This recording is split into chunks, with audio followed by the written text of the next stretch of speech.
నేడు తెలంగాణ అసెంబ్లీ రసవత్తరంగా సాగనుంది. హిల్టు పాలసీపైన నేడు అసెంబ్లీలో చర్చ జరగనుంది. అయితే హిల్టు పాలసీపైన ఇప్పటికే అధికార విపక్షాల మధ్య సవాలు ప్రతి సవాలు జరగగా మరోసారి చర్చ నేపథ్యంలో అసెంబ్లీ మరింత హీటెక్కనుంది. హిల్టు పాలసీపై శాసనసభలో వాడివేడిగా చర్చ జరగనుంది. స్వల్పకాలిక చర్చలో భాగంగా ఈ విధానంపైన అధికారిక సమాధానమివ్వాలని ప్రభుత్వం నిర్ణయించింది.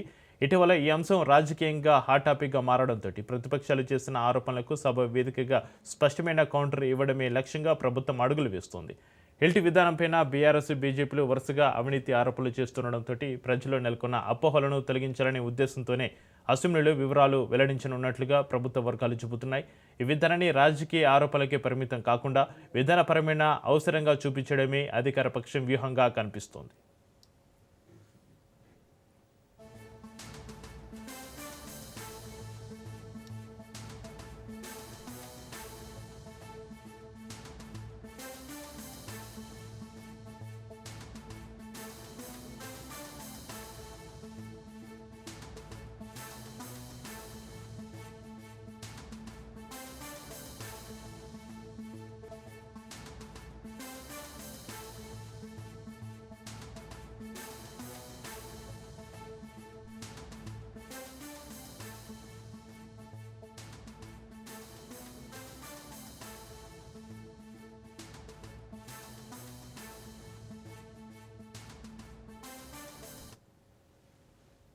ఇక హిల్టు పాలసీపైన నేడు అసెంబ్లీలో చర్చకు సంబంధించి మరింత సమాచారాన్ని మా ప్రతినిధి సునీల్ అసెంబ్లీ నుంచి లైవ్లో అందిస్తారు. సునీల్, ఐదో రోజు అసెంబ్లీ సమావేశాలు మరకాసేపట్లోనే ప్రారంభం కానున్నాయి. ఈరోజు శాసనసభతో పాటు శాసన మండలి రెండు సభలు కూడా నిర్వహించే అవకాశం ఉంది. ప్రధానంగా శాసన మండలిలో ఈరోజు ముఖ్యమంత్రి రేవంత్ రెడ్డి నిన్న శాసనసభలో పెట్టినటువంటి రెండు సవరణ బిల్లులు, ఏదైతే యూనివర్సిటీ సవరణ బిల్లుతో పాటు జీఎస్టీ సవరణ బిల్లుకు సంబంధించిన బిల్లులపై కూడా ఈరోజు ముఖ్యమంత్రి రేవంత్ రెడ్డి శాసన మండలిలో ప్రవేశపెట్టే అవకాశం ఉంది.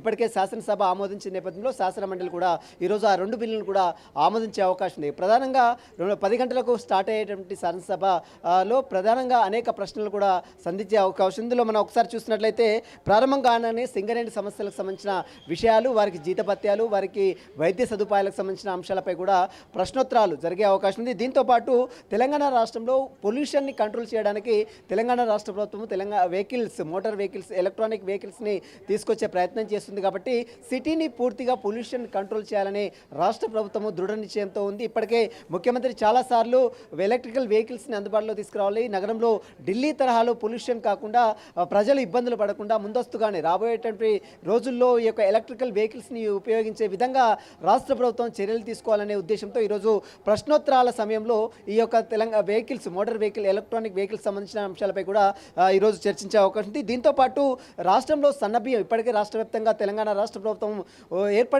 అంటే ఇప్పుడు కాంగ్రెస్ ప్రభుత్వం ఏర్పడినప్పటి నుంచి కూడా రాష్ట్ర వ్యాప్తంగా సన్నబియ్య కార్యక్రమం నిర్వహిస్తుంది. కాబట్టి ఆ సన్నబియ్యం సంబంధించిన అంశాలపై కూడా ఈరోజు సుదీర్ఘంగా సభలో చర్చించే అవకాశం ఉంది.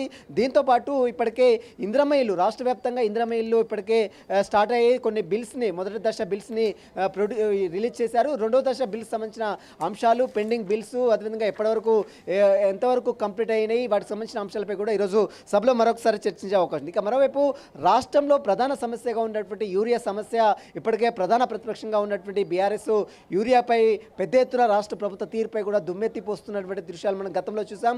అయితే ఇప్పుడు రాష్ట్ర ప్రభుత్వము తీసుకొస్తున్నటువంటి నూతన విధానాలు, ఇప్పటికే యూరియా కోసం ఒక యాప్స్ని కూడా ఇప్పటికే వ్యవసాయ శాఖ తీసుకురావడం జరిగింది. ప్రత్యేకంగా ఆ యాప్ ద్వారా ఎంతమంది రైతులకు యూరియా సరఫరా చేస్తున్నారు, ఆ యాప్ ఎప్పుడు ఎంతమంది యూజ్ చేస్తున్నారు, ఆ యాప్ వల్ల ఎలాంటి పరిణామాలు చోటు చేసుకున్నాయి అనే దానిపై కూడా ఈరోజు సుదీర్ఘంగా మరొకసారి ప్రశ్నోత్తరాల సమయంలో చర్చించే అవకాశం ఉంది. ఇక మరోవైపు ఆర్టీసీ బస్సు ప్రమాదంలో ఇటీవల మనం చూసాం. చేవెళ్ళ ఆర్టీసీ బస్సు ప్రమాదంలో దాదాపు 18 మంది చనిపోయారు. అదేవిధంగా కర్ణాటక తదితర హైవే రూట్లో చాలామంది 20 మంది చనిపోయారు. ఆ రూట్లో చనిపోయినటువంటి ఆర్టీసీ ప్రమాదంలో చనిపోయినటువంటి బాధితులకు రాష్ట్ర ప్రభుత్వం ఏ విధంగా సహాయక చర్యలు అందిస్తుంది అనే అంశాలపై కూడా ఈరోజు ప్రశ్నోత్తరాల సమయంలో కూడా సుదీర్ఘంగా ప్రశ్నించే అవకాశం ఉంది. దీంతోపాటు ఇక మండలిలో కూడా ప్రశ్నోత్తరాల సమయంలో అనేక ప్రశ్నలు కూడా సంధించే అవకాశం. దాంట్లో వరంగల్ హెల్త్ యూనివర్సిటీకి సంబంధించిన అంశాలతో పాటు కొత్త పరిశ్రమలకు సంబంధించిన అంశాలు, మరోవైపు రాష్ట్రంలో మహాలక్ష్మి పథకం ఏ విధంగా అమలు చేయాలి, ఏ విధంగా అమలవుతుంది అనే అంశాలపై కూడా ఈరోజు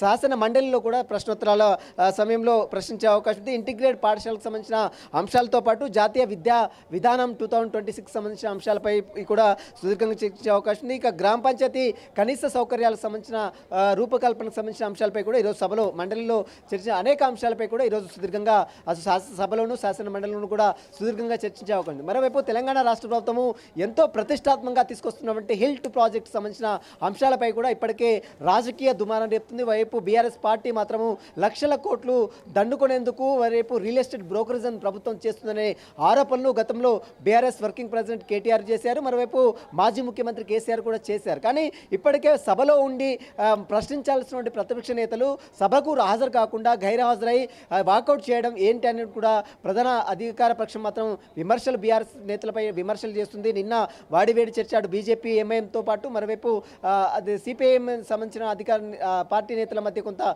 సభలో చర్చ జరిగింది. కాబట్టి ఈరోజు అధికార పక్షంతో పాటు మరోవైపు కొన్ని పాలసీలు, కొన్ని హిల్ట్ ప్రాజెక్ట్ సంబంధించిన అంశాలపై కూడా సుదీర్ఘంగా చర్చించే అవకాశం ఉంది.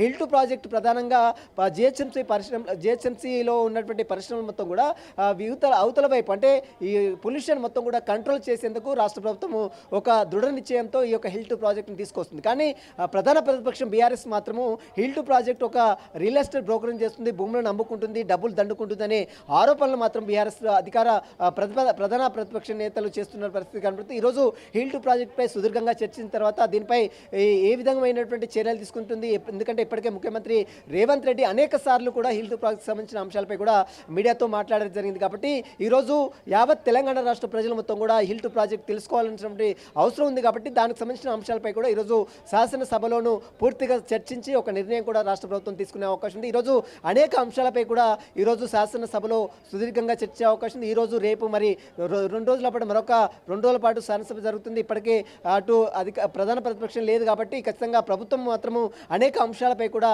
సుదీర్ఘంగా శాసనసభలో శాసన మండలి కూడా చర్చించి కొత్త సవరణలు, కొత్త బిల్లులు కూడా తీసుకొచ్చే అవకాశం ఉంది. ఈరోజు మరొకసారి శాసనసభ 10 గంటలకు స్టార్ట్ అవుతుంది. కాబట్టి ఈరోజు శాసనసభలో ప్రధానంగా 2 అంశాలు, అదే హిల్ట్ ప్రాజెక్ట్ సంబంధించిన అంశాలతో పాటు మరోవైపు కొన్ని నూతనంగా చేపట్టబడే అంశాలపై కూడా సుదీర్ఘంగా ఈరోజు శాసనసభలో చర్చించే అవకాశం ఉంది. శాసన మండలిలో మాత్రము 2 బిల్స్ని అటు జీఎస్టీ సవరణ బిల్లు ఇప్పటికే శాసనసభలో ప్రవేశపెట్టారు. కాబట్టి మరోవైపు శాసన మండలిలో కూడా ముఖ్యమంత్రి రేవంత్ రెడ్డి ఆ జీఎస్టీ బిల్తో పాటు కొత్త యూనివర్సిటీకి సంబంధించిన 26 యూనివర్సిటీ బిల్ కూడా ప్రవేశపెట్టే అవకాశం ఉంది. Chakri right, thank you senior.